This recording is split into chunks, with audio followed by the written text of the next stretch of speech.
Okay. Hello, Russia. All right, I'm out.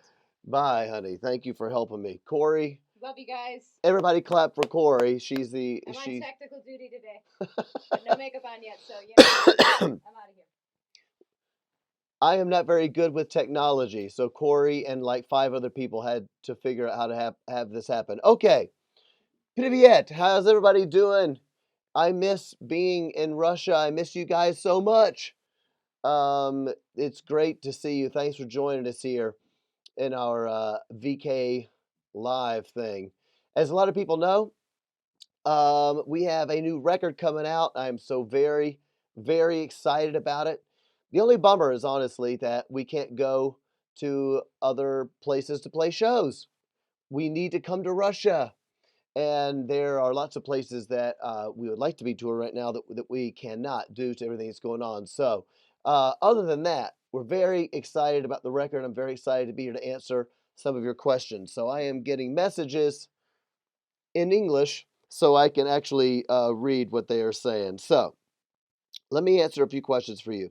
So, first of all, thank all you guys for your support. I saw that when our first single came out, which is called Surviving the Game, I believe that if I remember correctly, Moscow was our number one most streamed city in the whole world. That's pretty cool. So thank you very much. That was a really cool thing. So Surviving the Game came out a few months ago. As you know, we're releasing new music as we go, waiting for January till the whole record is going to come out. So see a few questions.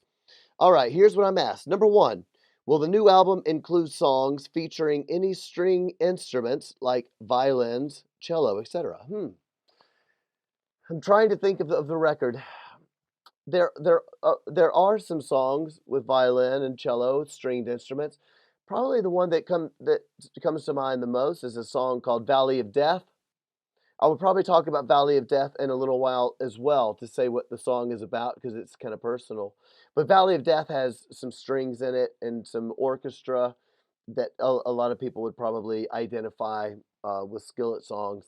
There's another song on the record called Destiny, and it very much reminds me of something that somebody would say that sounds like Skillet. Probably my favorite song on the record, Destiny is. And I think that people in Russia will resonate with the song, resonate with the message. Very positive. And we need positivity right now because the world is so absolutely crazy.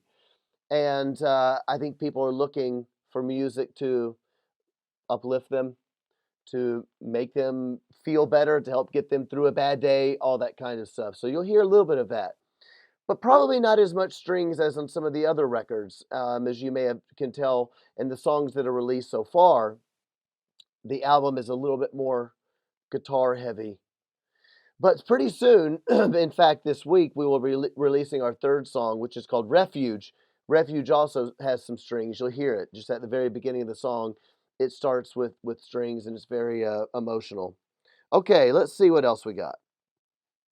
What was the inspiration behind the new album, both musically and lyrically? Okay, let's see. Inspiration for Dominion. This album rocks, man. It's a little bit heavier. I think that probably the inspiration for the album, let's say musically first, probably because of the fact that the world has gotten so strange and the entire world is going through the same thing with the pandemic. People are feeling a lot of fear, a lot of anxiety, and people are dealing with it in various ways. And as I said, people are looking for things to uplift them. Music is a wonderful thing that uplifts people. Music makes people feel understood. Music helps people get through, as I said, bad days and hard times and depression and anxiety.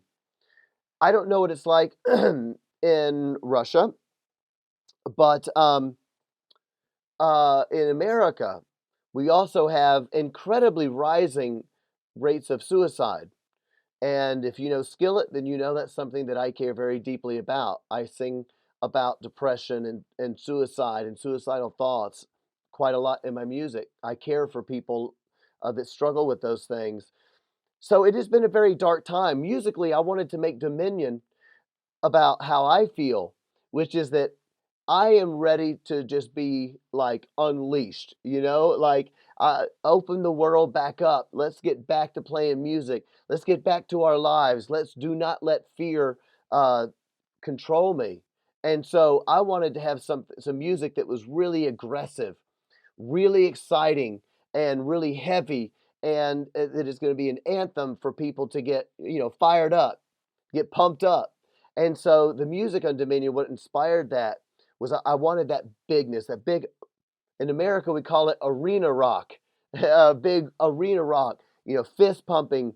So when we come back and we play in Russia, everybody can put their fists up in the air and we can all rock out together. I can be unstoppable, gonna, you know what I'm saying? Survive, survive in the game. Everybody can rock out. Come on now. And so you probably notice that the record is a little bit heavier for that, including some of the screaming, I can be unstoppable, got up, all that kind of screaming, a little bit heavier. So that's what inspired the record. We tried some new things on this record.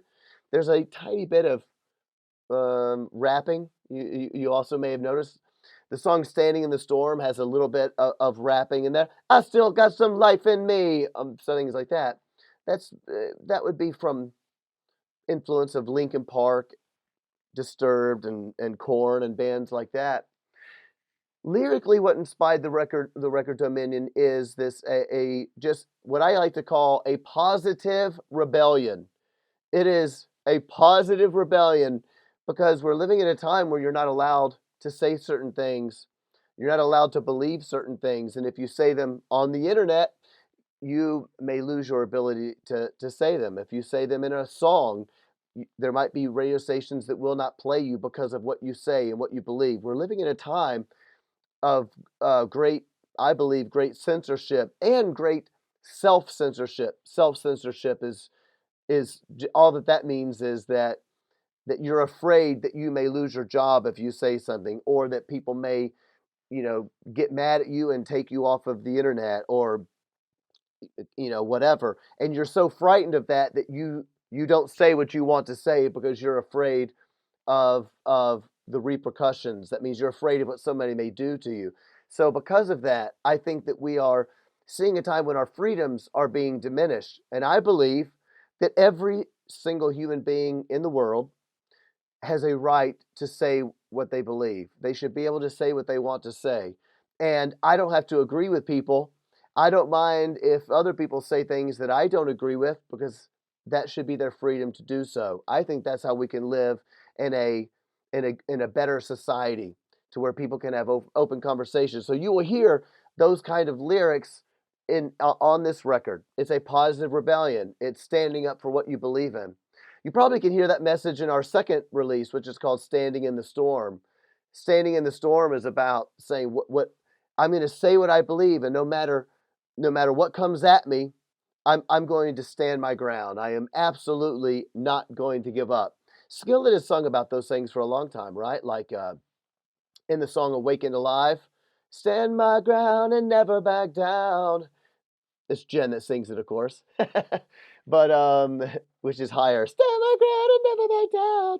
Anyway, so we've always sung about that, but I think that those messages are very important for right now. We need to stand up for what we believe in. So that's what the record is. We've got some great guitars on this record, so I hope you like it. Let's see. Let's read the next question. Do you guys ever argue about music or anything? How often do you have arguments? And how do you find compromise? That's a great question. Yes, Skillet argues about stuff. Me and Corey argue about stuff. Well, let's just start with this. Most everybody that is watching this already knows that me and Corey are, of course, married. And guess what? I have a secret. Married couples argue. We argue as well. And of course, the band argues about certain things. We don't necessarily argue that often about music. And what I mean by that is that some bands they argue a lot about, when they're writing music, or trying to get your way. Like I want this to be a guitar solo, and then someone else is saying, no, it needs to be a keyboard solo.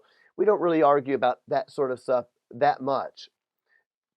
With me and Corey write all the music, so me and Corey try a lot of different ideas, and we typically work pretty good together. But we do argue about other stuff. Being on the road is really hard, and you're always in these small spaces.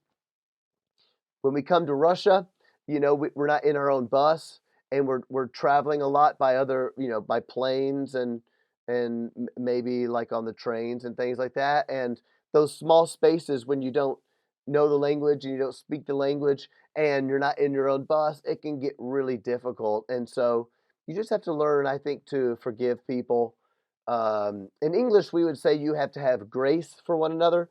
Grace just basically means you have to be willing to be generous with somebody and just say, "Hey, they're not trying to be mean to me. They're just tired. So you just get over it." So that's usually how we deal with those things, and I think that's also a part of my religion as well. All of our religion is that. In Christianity, you are supposed to forgive one another. You are not supposed to remain mad at somebody. You have to forgive that person just like God has forgiven me. So, but being that that is in our religion, then you have to apply that to your friends, and so you have to apply that to your marriage and your band members. People that you meet on the road that don't always treat you good, you have to treat them with respect. So, yeah, there you go. Let's look at another question here. Somebody was asking specifically about our new song, "Standing in the Storm." I want to tell you about "Standing in the Storm." It's kind of a cool song for Skillet because it is a little bit different. In some ways, it reminds me a little bit of our song "Hero," only because it's kind of it's got in English we would call it has a backbeat. I don't know if you know that language or not. It's more like hip hop and rap. So it's got like that slow beat, toom toom toom, toom toom toom toom. Linkin Park did a lot of backbeats and bands like that. Skillet's done that a little bit, but not that often. And so I think that that's a unique thing about "Standing in the Storm." It has a little bit of a hip hop flavor, but we made the guitars really loud. And so that brings it to my favorite part of "Standing in the Storm," which is, the bridge, because it goes really heavy and it kind of goes into a little bit of a metal breakdown, whatever you want to call it. Hardcore breakdown. I don't know if you know that terminology, but I get to do a little bit of screaming, and then that was kind of fun because Skillet hasn't done a lot of screaming in kind of a long time. And I did a little bit of screaming on "Fight the Fury," which is my other project a lot of people know about. And I thought, you know what? Why not bring a little bit of that heaviness of "Fight the Fury" into the Skillet project? So you'll hear that a little bit on the record here and there. But "Standing in the Storm" is an encouragement to all of you guys to stand up for what you believe in, no matter what comes at you. Never give up fighting. And that's not just from things on the outside, that's things on the inside. People are so very afraid right now. They're afraid of getting COVID. They're afraid of going back to work. They're getting depressed. People are lonely. All that stuff is real. And I just want to encourage people to not give in to the fear inside your heart. Do not give in to that fear. You have to stand up against it. So that's what "Standing in the Storm" is about. Let's see. Do any songs on the album have stories behind them, like Lucy does, for instance? Let's see. I'll talk about this. The song "Valley of Death" is personal to me. Um, in case you don't understand the English of "Valley of Death," that is a reference to a very popular psalm, which is a book in the Bible. So in English, it says, "Yea, though I walk through the valley of death, I will fear no evil." I'm sure that a lot of people know that psalm in Russian, but you might not know the English, "Valley of Death." Really, what the "Valley of Death" just means when you are walking through very difficult times, very dark times. When you're in the valley, as opposed to the mountains, when you're all the way down in the valley, you can't see where you're going because the mountains and the hills are in your way, and so you feel blinded, and you feel like you are unsure of the future, and you feel like you might be at at death's door. There could be animals coming to attack you in the valley. There could be other threats coming to attack you in the valley. So that's what Valley of Death means. It means when you are, again, on death's door or when you are in danger. And so that's what that's why I wrote the song Valley of Death. I think that most people in the entire world, right now, agree that there is a feeling that we are in the valley right now. We do not know when this pandemic is going to be, yeah, over, or maybe not over, but when this pandemic will be contained enough that we can go back to our normal lives, when we can begin to go to work again, when we can begin to travel overseas again, and when you don't have to live in fear. We don't know when that's going to happen. And because of that, it can cause a great deal of anxiety and stress. And so the song Valley of Death is an acknowledgement of how difficult this time has been. Maybe you have lost someone to COVID, or maybe someone died during COVID and you couldn't go say goodbye to them because of the pandemic. I know a lot of people like that.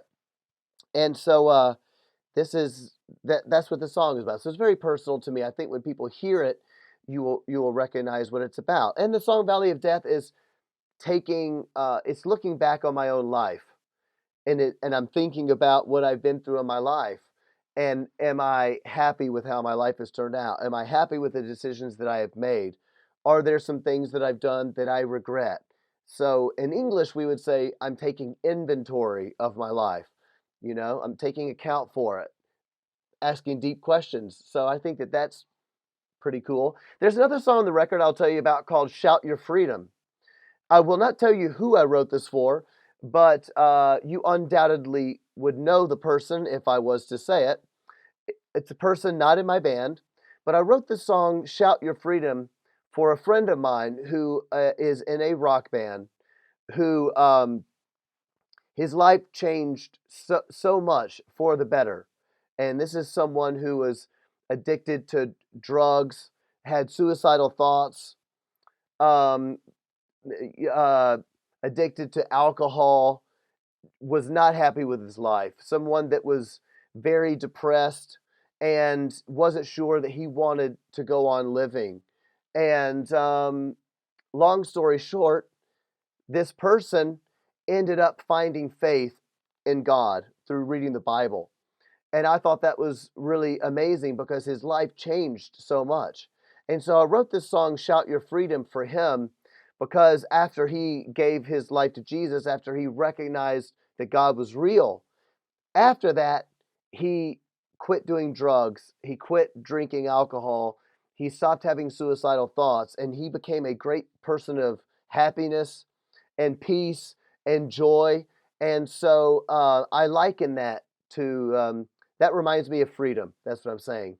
That's what freedom is like. He's no longer he's no longer in chains, if you will. He's no longer a slave to depression and a slave to sin and a slave to evil. He has been set free from that. So I wrote the song Shout Your Freedom as a celebration to someone I know that is now free of drug abuse and free of alcohol abuse. And I won't tell you who it is, but it's very, very personal to me. So I sure hope you guys like the song when you hear it. Okay, let's see. What else we got here? The lyric video for Standing in the Storm and the music video for Surviving the Game both take place in the desert. The album cover features the desert as well. Is there any meaning behind that? Yes, there is. I think that the desert felt like the right picture of what we have been going through over the last 2 years. I think a lot of people feel that we have been just walking around in the desert looking for salvation for 2 years, wondering. Imagine that you were in the desert. You'd be wondering, is it ever going to rain again? You know, are we ever going to get out of lockdown? Are we ever going to get back to normal? And am I ever going to get to see my family again? Am I ever going to get to go to school or to work and see my friends again? So there is that picture of the desert. But really, the struggle it's not just about the pandemic to me. It's also about the responses to the pandemic. And some of the things that I think that we, and I see this all over the globe, this isn't just America, the freedoms and the liberties that we are willing to give up in order to slow the pandemic or to try to stop the pandemic. And in some cases, I think that the things we have given up have cost us more damage emotionally, physically, psychologically. In some cases, that has cost us more, I think, than maybe the disease has done. And we see that in America. The amount of young people who are depressed is really rising in America, and the suicide rate in America has shot up, especially with teenagers, and especially with girls. And I have a teenage daughter myself, and so I take that very personally. That matters to me a lot. I think we need to take care of these teenagers, especially these teenage girls.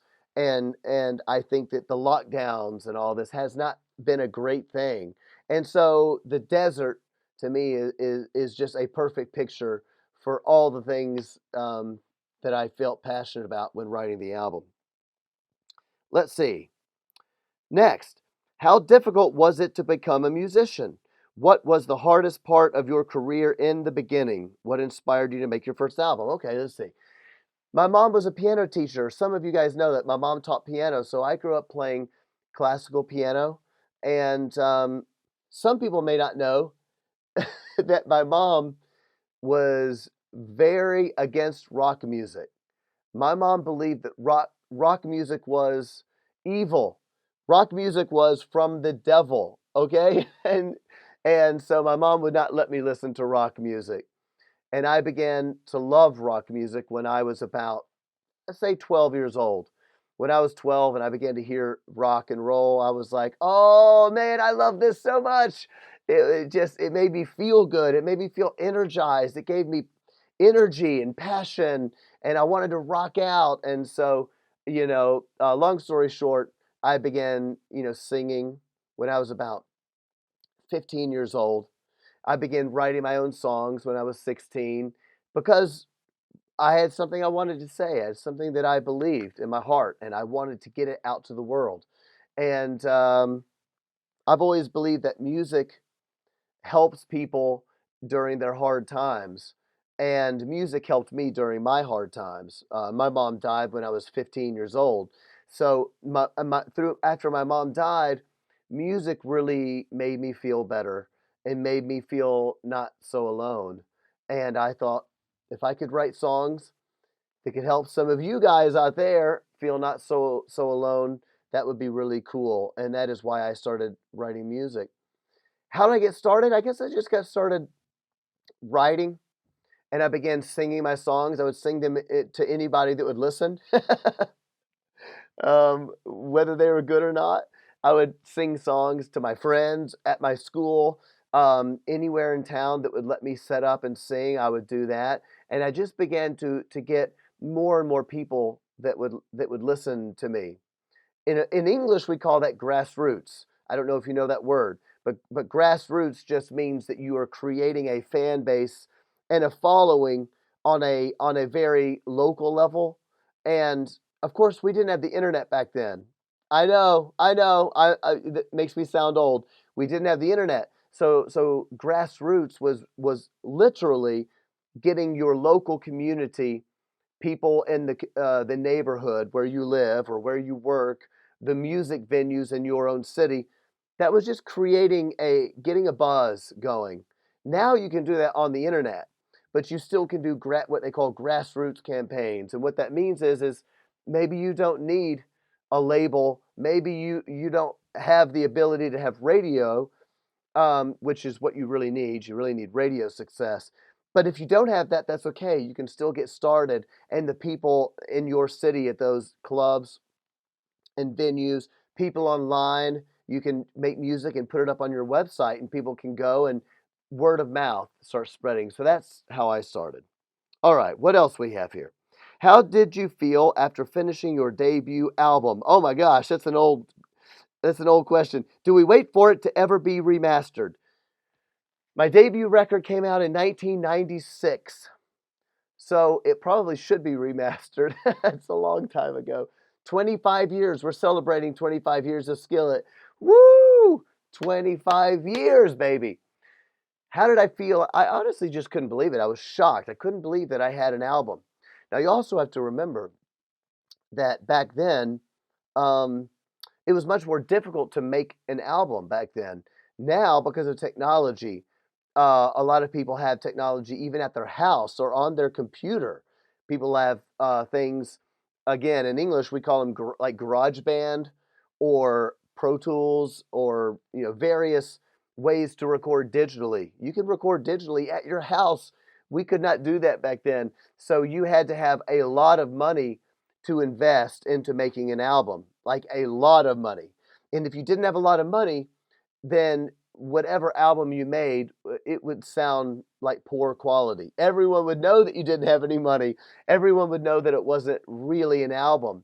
And so back then, it was a very big deal to record a record that sounded good. So I was very excited, very blessed, and I loved the first album. I thought it was really good and a great debut record, especially for the times. Now you go back and listen to it, and it sounds like 90s music, but it's supposed to sound like 90s music. So I'm still very proud of that album.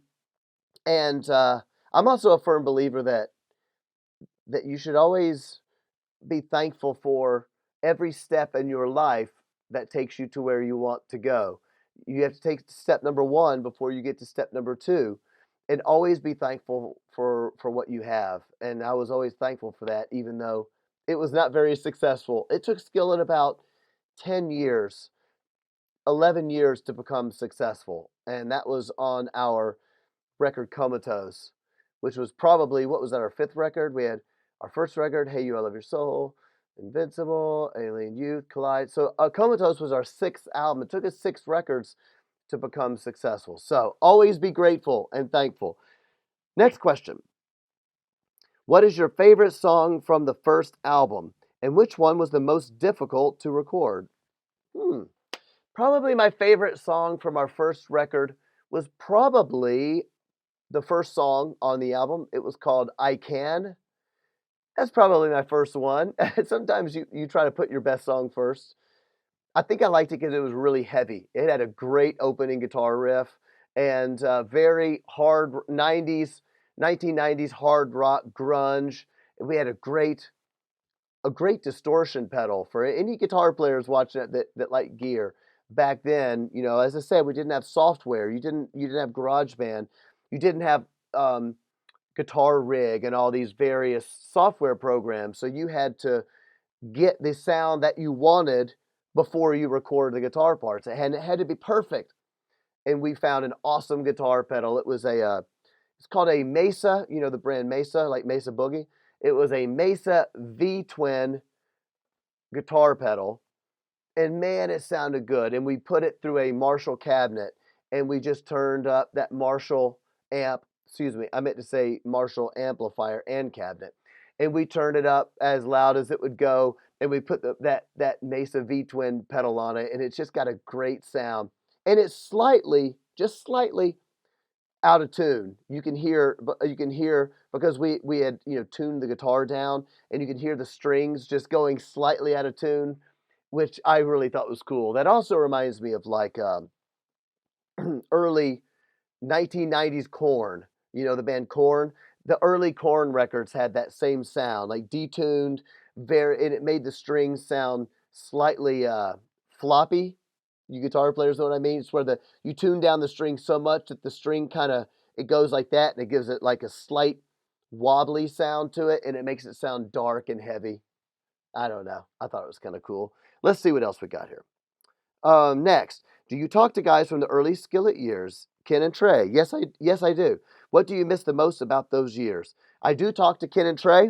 We're all friends. I will be honest with you. I miss nothing about those early years, and that's not because I don't love Ken and Trey. It's nothing to do with them. It was such hard work. Such hard work trying to get your music out. That was hard. I guess the only thing, okay, I got something for you. I got something for you.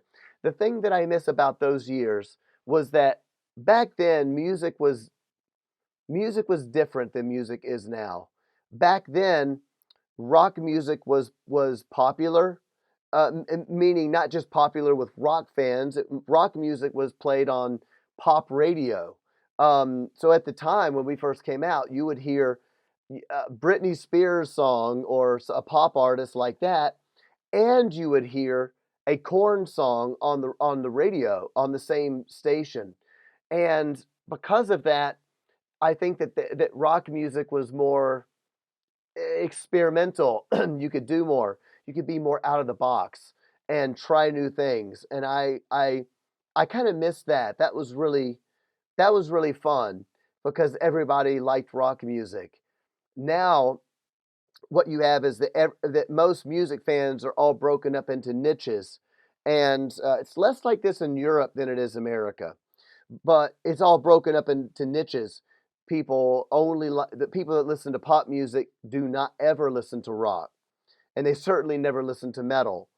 Back then, you would have people that would like Metallica and Skillet and Nickelback and Bon Jovi, and whatever, Katy Perry or something like that. It was more diverse than it is now, and I kind of miss that because it means you have a smaller base to choose from. Last question: how was it to record an album without any experience in doing so on the first record? Yeah, that was kind of strange. First, when we first started recording, I didn't know how recording worked, and so if you don't know how recording works, then you might imagine that all the band comes together and you all perform live and you all have to perform really well at the same time. And I always liked recording albums like that, but you recorded a real album, that's not really how they do it. You record your parts separately, and then you can go back later and you can change them. You can rewrite the song at a different time and change things. Modern technology has made that a lot easier with digital recording now. With digital recording, you can change the song however you want to, and we did not have that ability. So you had to record it really well the first time, or else you wasted a ton of money. If you want to change it later, you have to go back and re-record the whole thing. So you're wasting time and money and energy, and it was exhausting. So I had a lot to learn, but but the good part about that is that I've learned so much that now recording is kind of quite easy. I know how to do it, and I'm open to trying new things because of where I've come from. And the other good side of it, here's a benefit, is that because back then you had to play your instruments really well to record a record, then sometimes when you play live, performing live, sometimes people come up to me and they say, Skillet is really good live. I didn't know you guys could play your instruments so well. I've had a lot of people tell me that. Well, back when we started, you had to play your instruments well, or you would not be able to record your records. Now, because of technology, you don't have to be able to play that well in order to make it sound good on a recording. The bad part about that is that some bands record something that sounds really good, and then you go see the band play and you realize they're not professional. They don't really sound as good as they should, and they're not quite qualified to do it yet, even though their records sounded good. I'm not being mean. I'm just saying you've probably had that experience. I know that I have. So I think a benefit of that is that when I first started, you had to be really good to play to record an album, and I think that it raised the bar.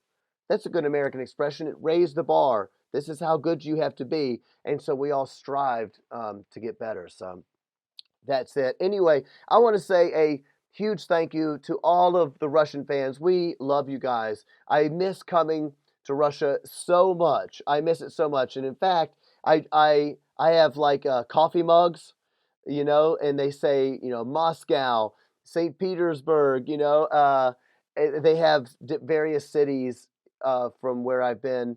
Yekaterinburg. I don't know if I'm saying it correctly. Yekaterinburg. I can't remember. But it says those cities, and I drink out of those coffee cups, and it makes me sad that I can't come back to Russia yet. I hope to come back and see all of you wonderful, beautiful people. So much love to you from me, from Corey, from Jen, from Seth. Everybody says hi, and we love you. And please do me a favor. Can you do me a favor? Can you go and listen to our new album, pre-order the new record, or listen to it wherever you listen to music? Check out the videos on YouTube, Standing in the Storm, Surviving the Game. Please give it a listen. Tell your friends about the new Skillet record.